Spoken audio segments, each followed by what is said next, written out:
League ஆன ஒரு மூவிய யாரு காசு கொடுத்து போய் தியேட்டர்ல பாப்பா அப்படின்னு கேட்ட எல்லாருக்குமே இப்ப மூஞ்ச எங்க வைக்க போறாங்கன்னு தெரியல. ஏன்னா தமிழ்நாட்டுல மட்டும் இல்லாம வேர்ல்டு ஃபுல்லா வந்து ஜனநாயகம் வந்து ஒரு வசூல் வேட்டையை நடத்திட்டு இருக்கு. வேர்ல்டு ஃபுல்லா வந்து ஜனநாயகம் இப்போ வரைக்கும் இருக்க கலெக்ஷன் எவ்வளவுன்னு பாத்தீங்கன்னா 250 கோடி கிட்ட நெருங்கிடுச்சு. அதுவே தமிழ்நாட்டுல மட்டும் பாத்தீங்கன்னா 100 கோடியை வந்து வசூல் பண்ணிருக்கு. தமிழ்நாட்டுல மட்டும் 100 கோடி வசூல் தாண்டி இருக்கு. இது வந்து மத்த பெரிய பெரிய ஹீரோலாம் இருக்காங்கல்ல, அவங்கள வந்து கஷ்டப்பட்டு ட்ரை பண்ணா கூட அந்த வசூல் அவங்களால எடுக்க முடியாது. ஆனா ஒரு லீக் ஆன மூவி, அதுவும் பாதி பேருக்கு மேல தமிழ்நாட்டுல பாதி பேருக்கு மேல பாத்துட்டாங்க. அப்படி இருந்துமே அந்த ஒரு மூவி வந்து 100 கோடி வசூல் இருந்து எடுத்திருக்கு தமிழ்நாட்டுல மட்டும். இது எந்த அளவுக்கு ஒரு பெரிய ஒரு ரெக்கார்டு அப்படின்னு சொல்லி நீங்களே யோசிச்சு பாருங்க.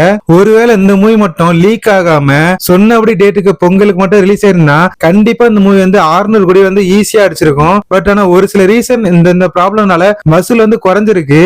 ஆனா தளபதியோட ரெக்கார்டு வந்து எங்கேயுமே உடையல. ஏன்னா இப்படி லீக் ஆகியுமே அந்த ரெக்கார்ட் எல்லாத்தையும் தக்க வச்சுட்டே தான் இருக்காரு நம்ம தளபதி. சோ இந்த 2026ல கண்டிப்பா வந்து ஒரு ஹையஸ்ட் கிளாஸர் மூவியா வந்து ஜனநாயகம் இருக்கும் அப்படின்றதுல எந்த ஒரு சந்தேகமும் இல்ல. இந்த வீக்கெண்டும் நல்ல ஒரு ரன் ஆக சான்ஸ் இருக்கு. ஸ்பைடர்மேன் ரிலீஸ் ஆனாலுமே அங்கங்க ஒரு சில தியேட்டர்ல வந்து கண்டிப்பா அதுக்கப்புறம் ஜனநாயகம் ஓட ஆரம்பிக்கும். சோ தமிழ்நாட்டுல வந்து ஜனநாயகம் வந்து பாதிக்க வாய்ப்பு கம்மி தான். அதர் ஸ்டேட்ல வந்து கண்டிப்பா குறைய சான்ஸ் இருக்கு. பட் இருந்தாலும் வசூல் வந்து நம்ம நினைச்ச விட அதிகமாக தான் வந்திருக்கு.